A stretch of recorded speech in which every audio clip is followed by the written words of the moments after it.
Okay, I'm going to show you a card trick, but actually I'm not going to show it to you. I brought along a little friend who's going to show you the card trick. He's drawn right there on the back of the deck of cards. As a matter of fact, I drew him myself, and I taught him how to do the trick. He only knows one. It uses a deck of cards that have not been shuffled. They're still in their original order. And I'm going to ask you to select a card, but if I have you actually take it out, you might think that I'm controlling the card that you select, something like that. So instead, I want you to name any card. Now, you can name a low card, a high card, any suit. It's entirely up to you. What card would you like?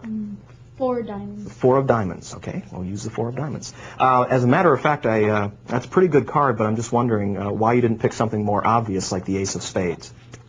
Is there a reason? No. Just thought the 4 of diamonds would be good? Yeah, Oh, great. Well, that's fine. We'll use the 4 of diamonds. We'll leave it right over here so you can keep an eye on it.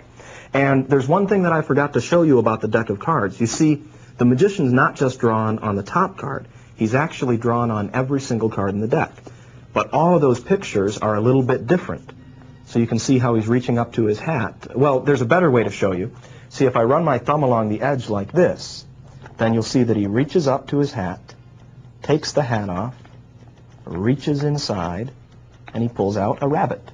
But he doesn't stop there. He changes the rabbit into a card. And if he turns that card over and it's the 4 of diamonds, well, that's a pretty good trick. And that's exactly what he does. Oh, wow. It's the very same one.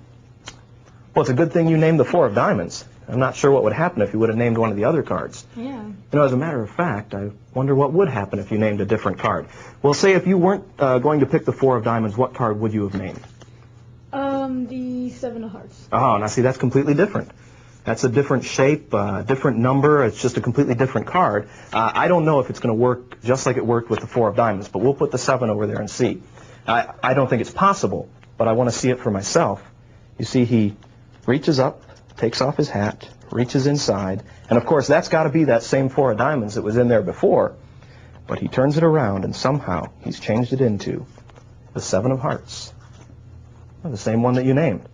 You know, after doing this for so many years, and it always seems to end up with the card that the person names, I finally figured out how he does it. Do you want to know? Yes. I'll tell you, but you've got to promise that you won't tell anyone else how it's done. See, no matter what card you name, he seems to pull it out of his hat. So I've figured out the secret.